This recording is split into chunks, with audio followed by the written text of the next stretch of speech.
નમસ્કાર મિત્રો, આજના વિડીયોની અંદર ધોરણ 8 વિષય વિજ્ઞાન પ્રશ્ન બેંક અને તેના સોલ્યુશન વિશે આજના વિડીયોમાં માહિતી મેળવવાના છીએ. મિત્રો, વિડીયોમાં આગળ વધતા પહેલા જો તમે ચેનલમાં નવા હો તો આપણી ચેનલને સબસ્ક્રાઇબ કરીને બેલ આઇકન પર ક્લિક કરી દેજો, એટલે જ્યારે ચેનલમાં નવો વિડીયો અપલોડ થાય તેની માહિતી તમને સૌથી પહેલા ઝડપથી મળતી રહે. આ વિડીયોના સોલ્યુશનની પીડીએફ ફાઇલ, પ્રશ્ન બેંકની પીડીએફ ફાઇલ જે પણ મિત્રો ડાઉનલોડ કરવી હોય તો વિડીયોના ડિસ્ક્રિપ્શન બોક્સમાં ટેલિગ્રામની લિંક આપેલી છે, એની ઉપર તમે ક્લિક કરીને જોઈન થઈ જજો. એમાંથી તમને બધા જ વિષયના પ્રશ્ન બેંકની પીડીએફ ફાઇલ, સોલ્યુશનની પીડીએફ ફાઇલ મળી રહી છે. તો જોઈ શકો તો ધોરણ 8 છે, વિષય છે વિજ્ઞાન. તારીખ છે મિત્રો 6/9/2024, પ્રકરણ નંબર 1 થી 3. સમય રહેશે 1 કલાકનો અને કુલ ગુણ રહેશે 25. ચાલો આગળ લઈએ. પ્રશ્ન નંબર 1. પ્રશ્ન નંબર 1 તમને આપેલો છે, નીચેના પ્રશ્નોનો જવાબ આપો. કોઈ પણ મિત્રો તમારે 1 લખવાનું છે. 5 ગુણનો પ્રશ્ન રહેશે. કોઈ પણ એક 5 ગુણનો પ્રશ્ન છે. જો ભાઈ, નીચે આપેલા પાકને તેમની લાક્ષણિકતાના આધારે ખરીફ પાક અને રવિ પાકમાં વર્ગીકૃત કરવાનું છે. ઓકે, 5 માર્ક્સનો સવાલ છે, આમાંથી કોઈ પણ એક આવશે. જો ટોટલ તમને આની અંદર 3 સવાલ આપેલા છે. આ 3 માંથી તમારા વર્ગ શિક્ષક તમને કોઈ પણ એક પ્રશ્ન આપશે. 3 માંથી કોઈ પણ એક.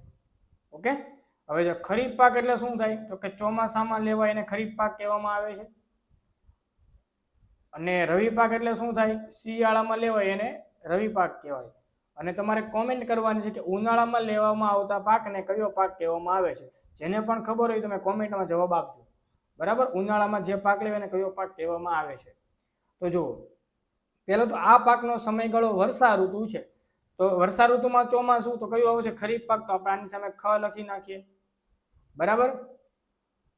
પછી જુઓ, આ પાકનો સમયગાળો ઓક્ટોબર થી માર્ચ મહિનો છે.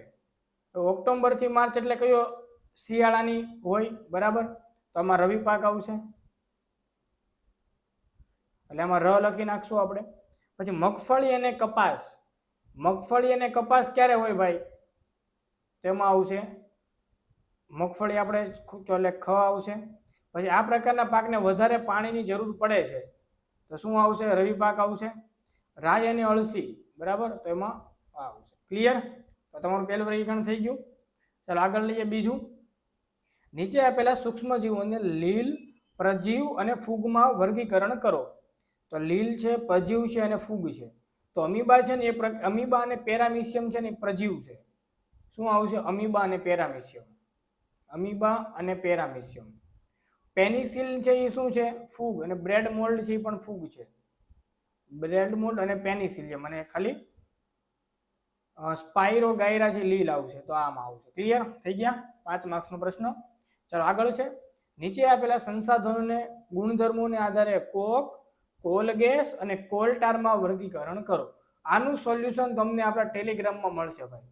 આજ જે 3 નંબરનો સવાલ છે એનું સોલ્યુશન જોતું હોય તો ટેલિગ્રામમાં તમને લિંક આપેલી છે ડિસ્ક્રિપ્શન બોક્સમાં. ટેલિગ્રામ ગ્રુપમાં તમે જોઈન થઈ જજો, એમાંથી તમને આનું સોલ્યુશન મળી જશે પીડીએફ સાથે. તો અવશ્ય તમે લિંક ઉપર ક્લિક કરીને જોઈન થઈ જજો, એમાં તમને મળી જશે. અને આ વિડીયો તમારી આજુબાજુમાં ભણતા દરેક 8માના વિદ્યાર્થીને શેર કરજો, એટલે એ પણ મિત્રો પેપરનું સોલ્યુશન કરી શકે. આગળનો પ્રશ્ન લઈએ. પ્રશ્ન નંબર 2 તમને આની અંદર આપવામાં આવ્યો છે કે નીચેના કારણોના જવાબ લખો. કોઈ પણ તમારે 2 લખવાના છે, પ્રત્યેકના 2 ગુણ છે. ટોટલ તમારો 4 ગુણનો પ્રશ્ન થશે. ટોટલ તમારો 4 ગુણનો પ્રશ્ન થશે. તો જુઓ ભાઈ, પહેલો સવાલ છે, અળસિયાને ખેડૂતના મિત્ર કહેવામાં આવે છે. બીજો સવાલ છે, અંજનાબેન અનાજનો સંગ્રહ કરતા પહેલા તેને તાપમાં સૂકવે છે. ત્રીજો સવાલ આપ્યો છે, ખોરાક હંમેશા ઢાંકેલો રાખવો જોઈએ. ચોથો સવાલ છે, ચેપી રોગ ધરાવતી વ્યક્તિને અલગ રૂમમાં રાખવો જોઈએ. 5 નંબરનો, વાહનોમાં બળતણ તરીકે પેટ્રોલ કરતા સીએનજી છે એ વાપરવું હિતાવહ છે. કારણ આપવાનું છે. 6 નંબરનો સવાલ છે, અશ્મિ બળતણનો વિવેકપૂર્ણ ઉપયોગ કરવો જોઈએ. તો 6 સવાલમાંથી તમારા વર્ગ શિક્ષક તમને મિત્રો કોઈ પણ 2 પ્રશ્ન આપશે. બરાબર, એનો જવાબ તમારે એકમ કસોટીના પેપરમાં બુકમાં લખવાનો રહેશે. જે પણ મિત્રોને પીડીએફ ફાઇલ જોતી હોય સોલ્યુશનની ડિસ્ક્રિપ્શન બોક્સમાં ટેલિગ્રામની લિંક આપેલી છે, તો અવશ્ય લિંક ઉપર તમે ક્લિક કરીને પીડીએફ ડાઉનલોડ કરી શકો છો. આગળ લઈએ પ્રશ્ન નંબર 3. નીચે આપેલા પ્રશ્નોના જવાબ આપો. કોઈ પણ તમારે 2 લખવાના છે, પ્રત્યેકના 3 ગુણ છે. ટોટલ તમારો પ્રશ્ન 6 ગુણનો રહેશે. તો પહેલો સવાલ છે, વિરાટભાઈ તેમના ઘરે 50 કિલોગ્રામ ઘઉંનો સંગ્રહ કરવા માંગે છે, તો તેની જાળવણી માટે તમે શું કરી શકાય. બીજો સવાલ છે, મચ્છરથી થતા રોગથી બચવા તમે શું શું કાળજી રાખશો. ત્રીજો સવાલ છે, રોશનીના ખેતરમાં પાક સાથે કેટલાક બિનજરૂરી વનસ્પતિ ઉગી નીકળે. બરાબર, તેને દૂર કરવા શું કરશો. તો આ રીતના તમને 6 સવાલ આપેલા છે. આ 6 માંથી તમારે કોઈ પણ 3 લખવાના આવશે ભાઈ. પ્રત્યેકના 2 ગુણ રહેશે. સોરી, કોઈ પણ બી આવશે, પ્રત્યેકના 3 ગુણ, ટોટલ તમારો 6 ગુણનો પ્રશ્ન રહેશે. પીડીએફ માટે ડિસ્ક્રિપ્શન બોક્સમાં લિંક આપી છે, અવશ્ય જોઈન થઈ જજો, એમાં તમને સોલ્યુશન મળી રહેશે. આગળ લઈએ પ્રશ્ન નંબર 4 તમને આપેલો છે. નીચેના પ્રશ્નનો જવાબ આપો. કોઈ પણ તમારે 2 લખવાના છે, કોઈ પણ 2, પ્રત્યેકના 3 ગુણ રહેશે.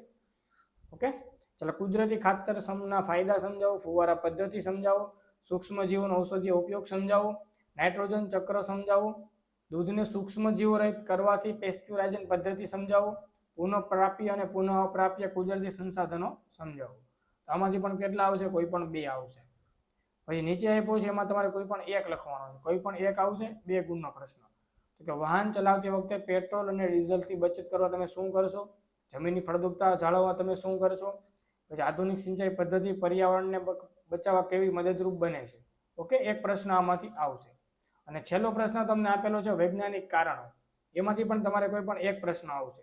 આથવણની શોધ કોણે કરી? ઉપયોગિતા સમજાવો. શીતળા રસીની શોધ કોણે કરી હતી? તો કે એડવર્ડ જેનર નામના વૈજ્ઞાનિકે. એડવર્ડ જેનર, બરાબર, એનું મહત્વ સમજાવો. એલેક્ઝાન્ડરે શાની શોધ કરી હતી અને ક્યારે કરી હતી? તો 2 ગુણનો પ્રશ્ન છે, કોઈ પણ 1 આવશે. પીડીએફ જોતી હોય ડિસ્ક્રિપ્શન બોક્સમાં ટેલિગ્રામની લિંક આપેલી છે, તો અવશ્ય ટેલિગ્રામમાં તમે જોઈન થઈ જજો. એમાં તમને પ્રશ્ન બેંકની પીડીએફ ફાઇલ, સોલ્યુશનની પીડીએફ ફાઇલ બધું મળતું રહેશે. આ તો મિત્રો ધોરણ 8ના વિદ્યાર્થીઓનું વિજ્ઞાન પ્રશ્ન બેંકના સોલ્યુશન વિશે વાત. વિડીયો ગમે તો વિડીયો લાઈક કરો, શેર કરો, ચેનલને સબસ્ક્રાઇબ કરો. મળીશું નવો વિડીયો. બધાને good bye, good luck, thank you.